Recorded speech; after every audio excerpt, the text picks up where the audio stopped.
ni mahali pa furaha tu, ndiyo machozi yatafutwa. Hakutakuwa na maumivu tena, hakutakuwa na kifo wala huzuni wala kilio. Mambo ya zamani yatapita, upendo wa Mungu utatawala. Lakini mbingu si raha tu,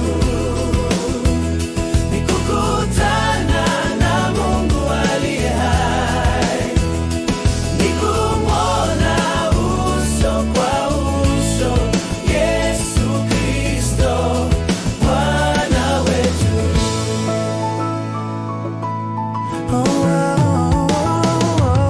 Sasa tunaona kwa sehemu, lakini siku ile tutaona wazi. Kristo aliye uzima wetu atafunuliwa katika utukufu.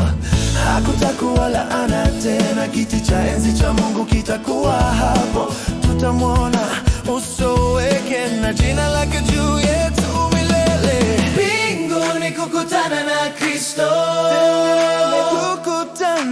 mbinguni kuwa pamoja naye milele.